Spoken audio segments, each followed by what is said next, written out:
Hey, let's start today by doing a little bit of a survey. I want to know what your favorite vampire series is. Maybe it's a TV show or a movie, but whatever it is, do something and just scream for whenever your favorite vampire is on the screen. Abraham Lincoln Vampire Slayer. Buffy the Vampire Slayer. Dracula. Twilight, Team Edward or Jacob. Vampires Suck.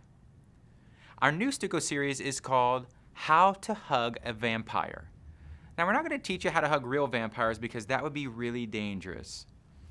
And that probably makes you really sad. Now, we aren't talking about real vampires at all. We're talking about people who suck the life out of us. And there are people in our lives that just drain us and bug us to death. Maybe it's your sister or a classmate or that weird kid down the street. All of us have people in our lives like this. And not only do we encounter vampires on a daily basis, but we actually open ourselves up to vampires online. Do you have anybody online that just sucks the life out of you? And here are a few Facebook people with statuses that maybe you understand. Like that one girl, I call her emo girl. She posts stuff like, trying to be strong today after everything, send me some good vibes. No. Or like that one dude I call the person who plays every Facebook game ever invited you to play Dragon City. And the person who has never not commented says, just hatched my first dragon baby. I don't care. Then there is the lady who publishes every pedestrian detail of her life. Breakfast, toes, oatmeal. Like I don't care, I had cereal. Or the hot girl who posts pictures of a quarter of her face so you can't really tell if she's still hot. Pumpkin spice latte is back, y'all.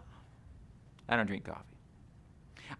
Or this person, I blame Obama for everything. Thanks, Obama. It's not his fault. You're clumsy.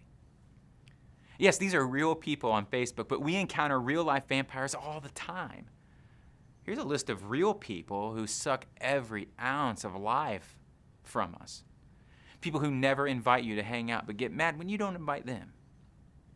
People who always take but never give back. People who want to be in your group at school and never do any of the work. People who think whatever they're dealing with is the most important thing in the world. People who talk so much but listen so little. People who put you down in front of others. People who say one thing to you and another thing when you aren't around. People who completely freak out when they're faced with the slightest problem. People who act sad to get attention. People who brag about their accomplishment but never mention their deficiencies and never give credit to others for helping. People who constantly complain about their situation when others would love to be them. This list, it could go on and on and on. But here's the thing, when I go through that list, I have to ask the question, is that me? Am I a vampire? Do people view me as someone who sucks the life right out of them? No, I don't do that stuff. I'm not a vampire. I'm more of a vampire slayer. My job is to slay the vampires, to rid the world of these suckers. Suckers, get it? What if we all suck? What if you are a person who drains the life from others? The first step to hugging a vampire and not getting bit is learning that the number one life-sucking, blood-sucking vampire is me.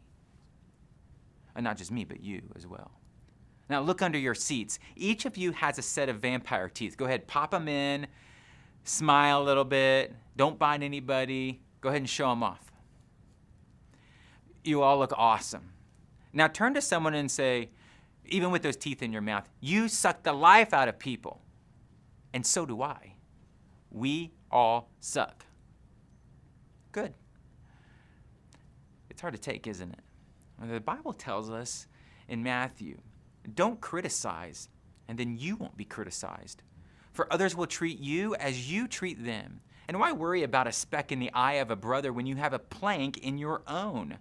Should you say, friend, let me help you get that speck out of your eye when you can't even see because of the plank in your own? First, get rid of the plank. Then you can see to help your brother. This verse is for all of us. We're all walking around with daggers and garlic saying, hey, there's a vampire. Whew. There goes another one, get her. Whew. But in this verse, Jesus asks, is that how you want me to judge you? Do you want me to pick out every annoying thing you do and completely write you off for it?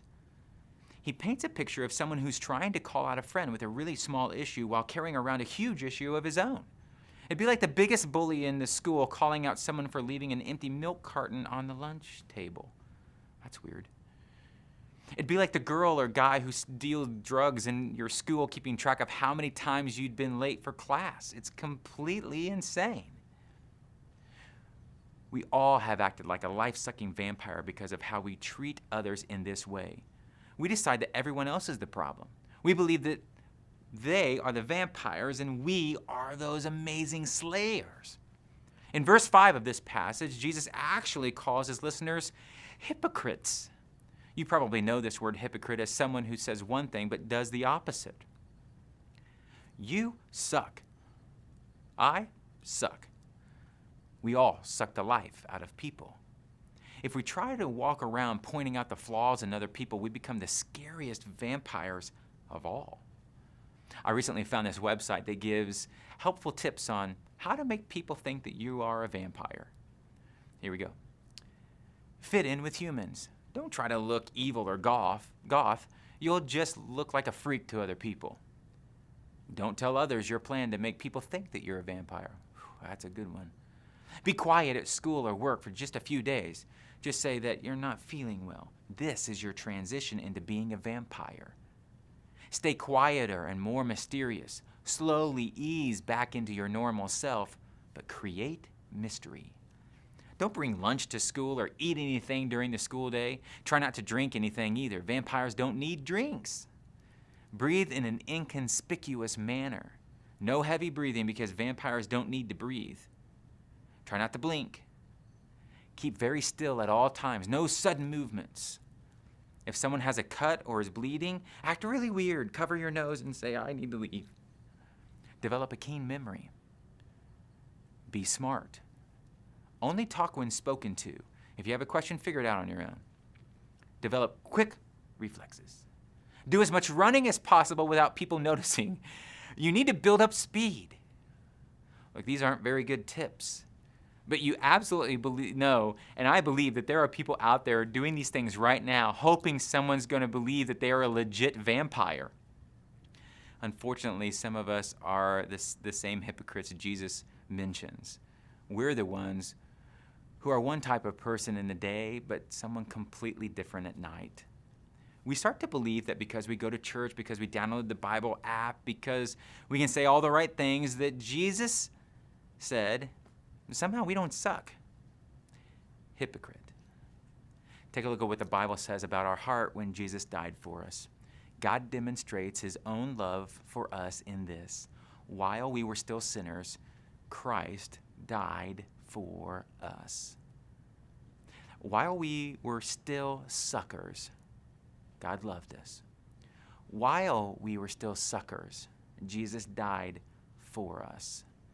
And we still suck, but he forgives us every single day. It's time to see that we all suck. We all suck the life out of people. This simple realization will completely change our view of God and others. When we realize that we all suck, we take steps toward the amazing, compassionate love of God. Jesus died for us. We deserve to be abandoned by God because of how he sucked the life right from our relationship with him. But God wouldn't have it. He loved us too much, and he continues to love us. He breathed life back into our relationship with him through the death and sacrifice of Jesus.